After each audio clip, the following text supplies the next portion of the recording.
when it came to clean and jerk, I had no opposition really. There was that Warner St. Clair from New York who was lifting, but he was so far behind me and all that. I wasn't even thinking, of anything but trying to set records. So I started with, I guess it was 350 or something like that. I clean and jerk, but I missed the clean. I thought, I wasn't even concentrating. I'll go up to 360 maybe.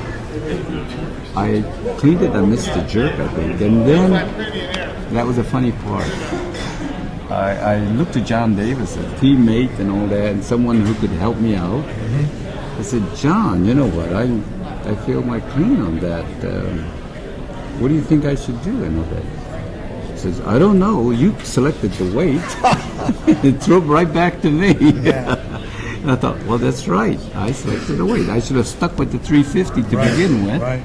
But instead, I had moved up. So I bombed on that contest. I cleaned and missed the jerk again. So that taught me a valuable lesson, really, But so I missed a national. That was one national I missed. And if you had won that one, you would have had 13 national championships. Oh, yeah. So then after that, you guys went to where? San Jose for the Olympic trials? That was the Olympic year, so they had the San Jose. And the funny thing was, I got interviewed by the newspaper in Sacramento. And they asked me about, since I went to the Helsinki Olympics, how about the coming Olympics and all that in Melbourne? Well, the tryouts. I got to attend the tryout. And if the tryout is going to be on the West Coast, I won't be able to make it because I can't afford it. And that was basically. And you're the Olympic and world champion. Right. Yeah. And I had mentioned that in the newspaper, and they were saying, well, we got to try to see what we could do to raise money and all that. But it so happened that it was held in San Jose, California. So I thought, well, that's no problem, So I competed in San Jose, and I made sure I totaled. Yes. Then you went to Helsinki. I went as a light heavyweight. To Melbourne. Yeah. And that's your second Olympics and your second gold medal. And is it true that that's the third year in a row? So in '53, you set a world record clean and jerk. That's a 165-pounder. The next year, lifting the 181 class, you set a world record, 380. And now in Melbourne, you did what, 385? Well, I was in good shape. So even in Hawaii, before the Olympic, I had broken the world record in clean and jerk. Oh, really? Yeah, okay. I did. And then when I went to Melbourne, I re-broke that again. So that now you're a two-time Olympic champion. Did you think about retiring or anything at that point? Yes. And that was really, I was living in Hawaii, and I thought, how much more can you do? At that time, very few people ever won 2 Olympics because the war intervened and all that. And so if they were lucky, they went to the 48 Olympics. And those who went to the 48 might have gone to the 52 also. But very rare that they had continued on, because you gotta make a living. Right. And so after the 52 and 56, I thought, well, that's more than enough. I mean, more than most people did. So maybe I should start really working on something else now. But Dr. Yu, who was the one that influenced me to move over to Hawaii, said, look, why don't you keep lifting, because nobody can defeat you yet.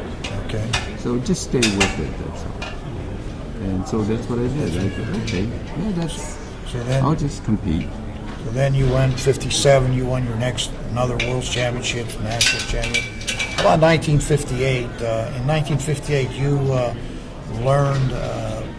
found out that what you did in your first Nationals in 1950 with no help from anyone came in very handy, right? They had a prize of Moscow meat, is that right? Right. What was the story there? Well, it was in 1957. Okay. 57, and it was in Iran. Okay. Oh, okay. Iran. Bob Hoffman didn't send a team over. Okay. There's only really Pete George, Jim George, myself, and Isaac Berger, the 4 of us. Okay. And Clarence Johnson, who's the international president.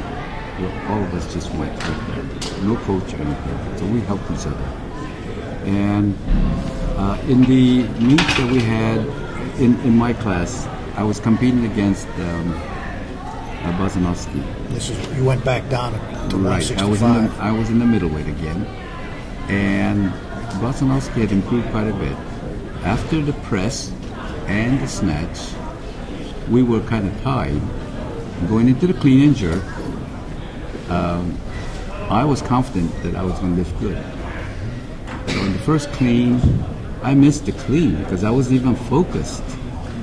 And I thought, that's a mistake. I'm going back up there again and show them how to do it. I cleaned the weight. I wasn't even focused on a jerk. I missed a jerk. So this is the World's Championship. I missed 2 cleans already. I got 1 more attempt left. Bazanovsky had also made 2 lifts, but he had 1 more attempt to come. So now he was, to me, in a matter of not knowing whether he has to go out and lift more or he had won because I'm going to fail in the lift. Right. And I had to make a decision.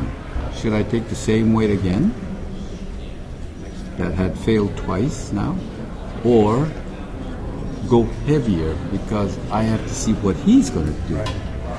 But if I go heavier, I may miss and not even total then, which means someone spent a lot of money to get me there, and I'm zeroing out. So I said, well, I guess I have to stay with this weight. Right. But if I want to stay with this weight, how can I unnerve him so he can't make the follow-up attempt to try to beat me? And I thought the only way was to delay the whole thing, make him wait.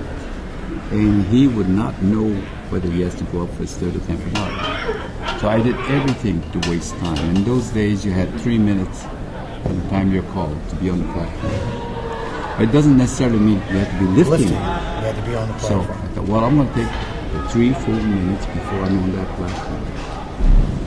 So Oscar State was the MC from England, and he's the first call for Tommy Kono, second call for Tommy Kono, and before you could say the third one, I was up there on the platform.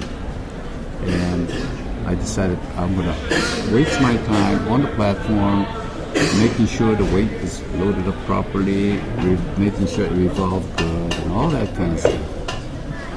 And put my shoes in the powder box that they had, which I never normally do. But I got to delay everything. Delay it as long as I could. So he has to wait, and he's going to be in agony. So finally I cleaned it, because I knew I could clean it, and I knew I could jerk it. So I thought, well, even after I clean it, I'm going to pause a long time, so he's worried all the time. But then as I was standing there, I thought, wait, the weight began to feel heavy. I better get it overhead. So I jerked it overhead, and I held it there, and I broke into a nice smile.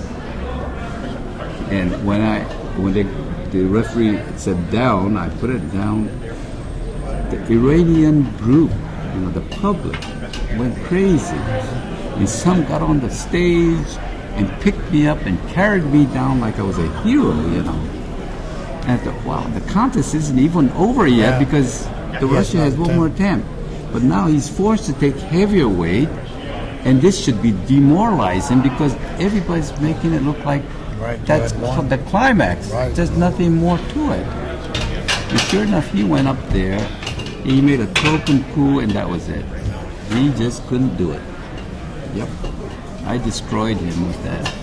And so it was what happened to me in the 1950 National, my first National. I learned about that, lifting against the York guys and all that. That delaying tactic affected me in 1950 for the National. And I learned from that, and I applied it in 1957 to win the world's title. So now it's 1958, of course. Once again, you win the Nationals, and you won the World's Championships. The Russians, all this time, they're trying to beat you. This is at the height of the Cold War, and they want to. Well, you know what? That 1958. It was actually in March of that year. Okay. Before the World Championship Oh, and okay. all that. Before the Worlds. Okay.